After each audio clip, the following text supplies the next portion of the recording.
my name is Anthony Hessel. I'm a muscle scientist, I'm a muscle physiologist. Um, I specifically study how muscles can modify their performance to meet the environmental demands. And I've been doing this, say, for 15 years. I used to live in the States, then I moved to Germany, where I still am. Um, I do a lot of regular experiments that a lot of physiologists do. I also do something a little more special that's less done, more niche, called small angle X-ray diffraction, where you do work at synchrotrons, which are particle accelerators, and you bring all your muscle equipment there and you run experiments there. And it's something that I want more people to do. I think it's really helpful. So I co-founded a company called Accelerated Muscle Biotechnologies, where I'm the CEO now, to do just this, to make this research more accessible. Hi guys, my name is Koi. I'm the CTO of Accelerate Muscle Biotechnologies. So I started as a mechanical engineer during my PhD, and I shifted to MRI medical imaging for my postdoc. And I'm now working with Anthony as the engineer, the primary signal processing and image processing expert on the team. So my role is improving technology so that's more accessible and improving X-ray diffraction so that more people can run the experiments and do not necessarily have to be expert in it to get exploratory data sets for their needs.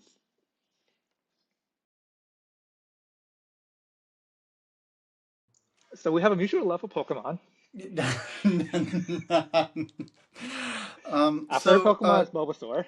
so Koi and I did not know each other before AMB. So I was doing academic work at a synchrotron in the States, at the Advanced Photon Source at Argonne National Labs, and they went into an upgrade. They were going to close for a little over a year to do this upgrade. So that left me with no place to go do my work. So I work in Germany, so I went up to Hamburg with a synchrotron there, and I kind of knocked on the door and said, "Hey, do you have a beamline where I could do muscle stuff there?" And they didn't, but they had something close enough where we were able to start building it. When I was there, the leader there at the time had said, "Have you thought about doing in some mail-in service stuff or something like that for this work? Because we do this in other parts of X-ray science." And I had said, well, I thought about it, but not really gone really that far. Then out of nowhere, I'm having lunch with the chief technology officer of DESI, who ended up sicking his entire crew on me to start looking at this idea stronger.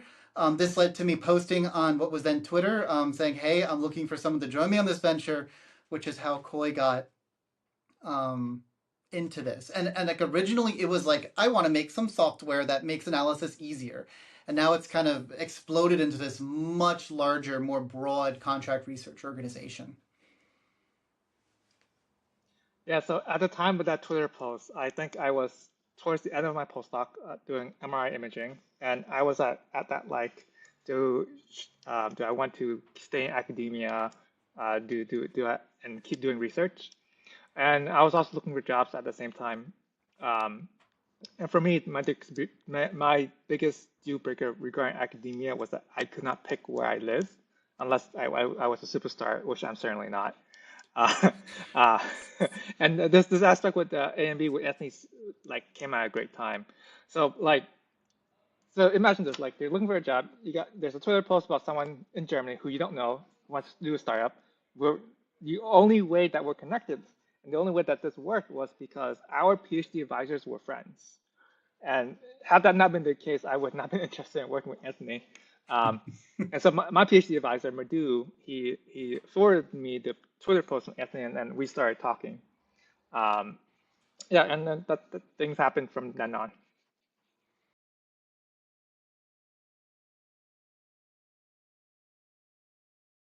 So we use a method called muscle small angle X-ray diffraction. This is where you go to a particle accelerator that generates really powerful X-rays, and you shoot them at your muscles. And it scatters off the proteins in the muscles, and these details you can use to kind of look at what the motor's doing. You can think of it like if you have your car and the engine has a problem, you bring it to the mechanic You open up the hood and you look at the engine, maybe try to turn on the car and move the steering wheel. So you diagnose the problem this way. So this is what we do, but with muscles and particle accelerators. So we can look at a muscle when it's alive, it's on, it's off, when it's diseased, and if we have a potential therapeutic, we can apply that therapy and see if it improves the muscle performance.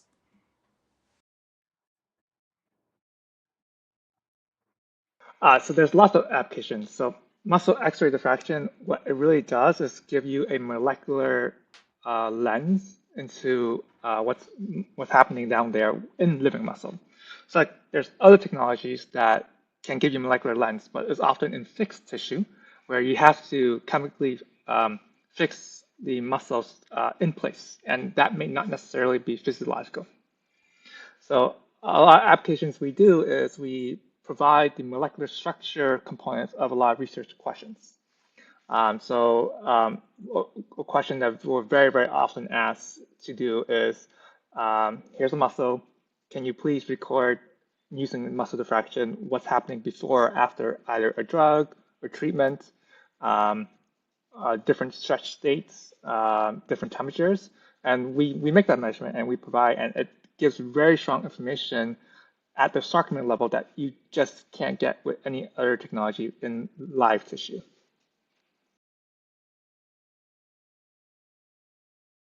There's several, and I think Anthony and I will switch back and forth on this.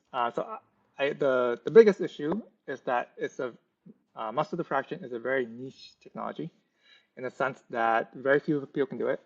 Uh, Very few labs run this experiment full time, and like it's very tiring. It's very low throughput. We're talking about maybe one experiment, start to end, would take about 2 years in terms of multiple runs, multiple visits to synchrotrons to do the experiments. And that's half PhD life. That's a full postdoc. That's really really slow, even for research, even for academia, which is notorious for being slow. Um, so Shrupat, I'll let Anthony take the next point. Yeah, and I mean, so you can think about that, like you're doing work in someone else's lab, and these labs are not generally muscle labs. So this means that you're bringing all of your stuff from your lab, you're shipping it across the country or the world, you're bringing it to this other place, you're implementing all of it in typically a day or two. You're hoping that it all works, right? Things that aren't meant to move. And then you're running these experiments 24 hours a day for 3 to 5 days. And then you break down and you go home, right? And you analyze data for the next few months. This is a huge cost. This is a huge time burden on all the people involved. And when you don't do this all the time, often if you're going to get data that's useful, it's a hit or miss. And so, if we can create a solution for this where people can start, say, mailing in options or letting other people run these experiments, then more people can do it at a cheaper cost to do the research and improving the quality because it's being done by people who do it all the time. I also want to add that it takes a long time, years, to get really good at this technology. Um, Even for like a lab that's been running it for a while, like you bring someone in, you bring a grad student, you bring a postdoc, it takes about 2 years to train them before you can trust them to run the experiments by themselves. And I mean, there's a long-term issue with knowledge coming in and out because labs, the typical time scale for a postdoc is about 3 years. They come in, they get trained, 2 years in, they're good, and they have 1 year productive experiments, and then usually, but not always, they're gone on to their next thing. And so, like, the lab itself has invested multiple years of resources to train someone to do this. And then to keep it going, they have to train another postdoc, and that's another 2 years down of just training. Yeah.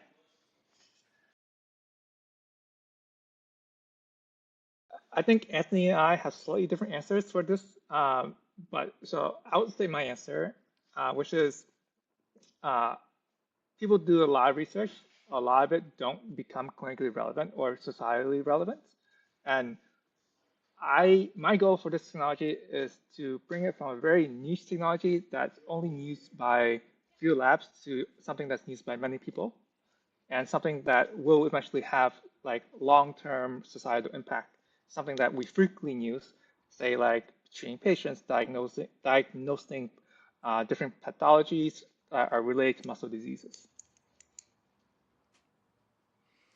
Yeah, I think these days we are more similar. I mean, so I think that like mm, accelerated muscle biotechnologies is not just X-ray science. We do all normal mechanics and muscle stuff too, and I think that X-ray diffraction is just another tool in the tool belt of muscle scientists to look at what's happening to define whatever they're trying to characterize in tissue. And I think the details can be as useful as say proteomics, right? But for a lot of us, we don't do proteomics. Like we send them out. We have other people pay to do it, right? We pay other people to do it, and this could be something also for X-ray diffraction. It's a specialized field, but I think that the technology is at a moment. It's ripe for advancements to be made that allow kind of a centralization of a lot of these experiments for a lot of people. So a lot of people can have access to it, take in the data, and use it along with their other specialized methods to learn as much as they can. So what? So Koi and I were recently discussing this too, and this comes up a lot. And I think that one thing is that we form, so we are a group of scientists. The other people who work with us, who work for us, are scientists themselves. They haven't stopped doing their own personal interest research as well. Maybe you call it academic based research as well. So we encourage them to come in and we say, okay, if you want to do your own research, I think you should go find your collaborators. You can still write NIH grants. You can still do all these other kinds of funding mechanisms, even within the company.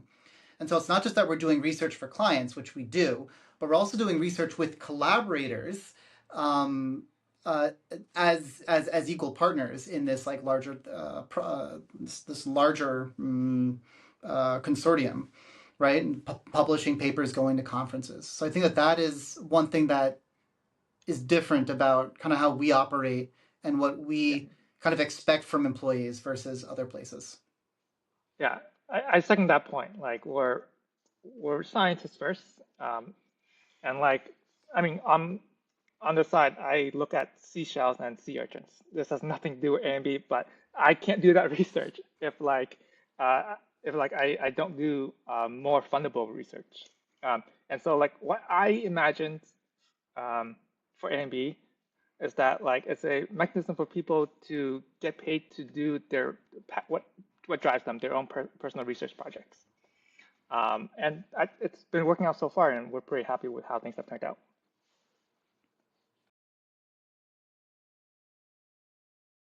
A bit serendipitously, I would say, in many ways. But I've known Anthony for years now, which has been great to get to know him, and I've come to appreciate how enthusiastic he is about science in general. I've seen him talk at conferences, and it's really he's a really engaging speaker and wants to do quality science, and that's kind of the main piece around Anthony's MO in a lot of ways. Not only that, but generating scientific outcomes that can be reproduced by a number of labs through standardizing methodologies. I think that's a big key. And this is something that Aurora really holds in high regard as well. We've tried to endeavor to communicate this through educational content. Highlighting quality science that labs have done all across the world has really been a key piece of our marketing. And we feel that consistent, reliable results can come from these standardized methods and measures that are enabled by quality instrumentation, and that's kind of where Aurora comes into the fold a little bit, as well as supporting the researchers is a key for us as well. So when Anthony and Koi approached us late last year, came to the office at Aurora, we had a great conversation, and they proposed forming a relationship to create these tools and techniques and standardizations and simplifying methods. We jumped at the opportunity to be able to be a part of that. Yeah, and it's not even about that we think that we've come up like we've cracked the code and made things so much better. It's that we have ideas of things that we'd like to try, right? But we're not a machine manufacturing company. We don't make these tools. That's not our bread and butter. But because Aurora is willing to engage in these conversations and to kind of like we can just throw ideas out there and discuss them, we end up coming up with some really cool things that we hope move the field forward in a positive way that helps start standardizing the field or give a lot more people kind of a new approach to have consistent results and high quality as well. And so far, this has been a really fruitful venture that we've had over the last year, I think. Yeah. Yeah. So what we're hoping to do is to create the next generation of mechanics, muscle mechanics tools, equipment. Doesn't necessarily mean that there's huge differences to how it's done already, but just taking advantage of new technologies, new software developments that would allow us to do more repeatable experiments, more repeatable measurements, potentially in a faster way, right? While maintaining the quality. And so these there are a few irons in the fire on this that we're working on with Aurora. And yeah, Chris, anything to add to this?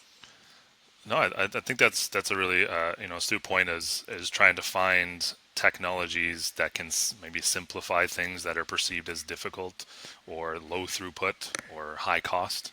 All these Mm. things that are barriers in the field, that a technology that we can develop together might be able to enable simpler methodologies, higher throughput, make something a little, more cost effective in a lot of ways. So time is also a cost.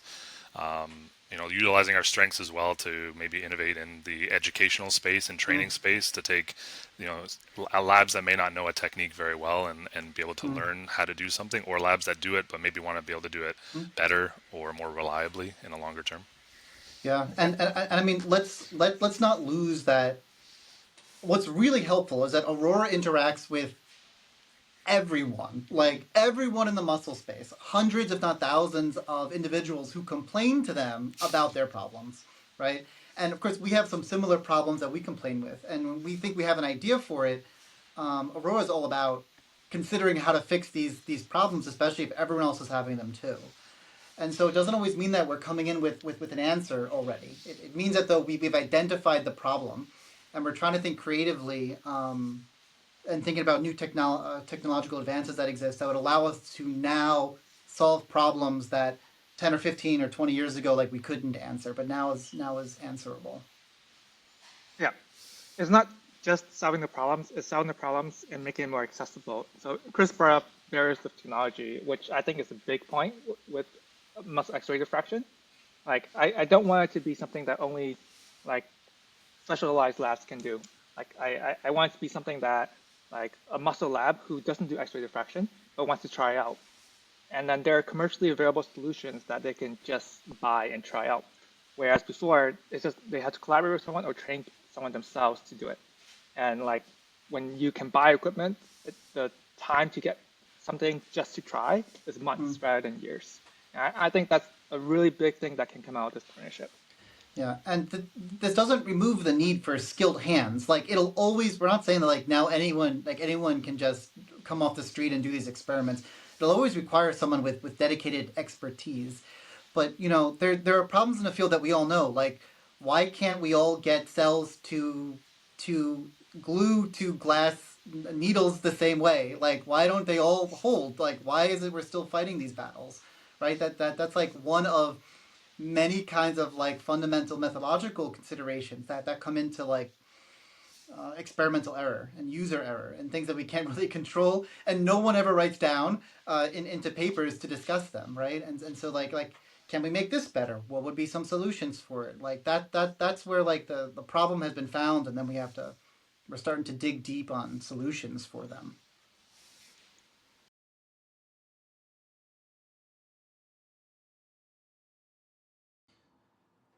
The BioVault is a